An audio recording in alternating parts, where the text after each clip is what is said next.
چه کسی فکرش را می‌کرد که یک پیچ فلزی در زمین بتواند جای فونداسیون بتونی را بگیرد؟ این سیستم پیچ زمینی نام دارد.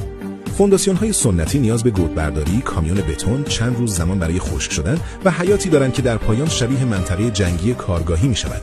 اما پیچ‌های زمینی دقیقاً برعکسند. محل را علامت می‌زنید، یک سوراخ راهنمای کوچک می‌زنید و بعد پیچ را در عرض چند ثانیه مستقیم داخل خاک می‌چرخانید. نتیجه یک نقطه بارور و پایدار با تقریباً هیچ آسیبی به زمین اطراف. قسمت شگفت‌انگیز ماجرا استحکام آن است. این پیچ‌ها مثل یک پیچ چوبی غول‌پیکر داخل تخته محکم به خاک قفل می‌شوند. هرچه عمیق‌تر بروند ظرفیت باربریشان بیشتر می‌شود و می‌توانند از نظر تحمل بار و مقاومت در برابر یخبندان و بالازدگی خاک با بتون ریخته شده رقابت کنند بدون مشکل.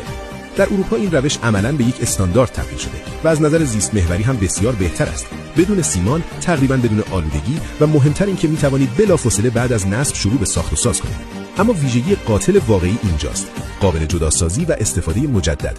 بتون برای همیشه زیر زمین میماند، اما پیچ زمینی را میتوان بیرون کشید و در یک پروژه دیگر دوباره استفاده کرد. حتی اگر کل سازه جابجا شود، فونداسیون هم میتواند با آن جابجا شود.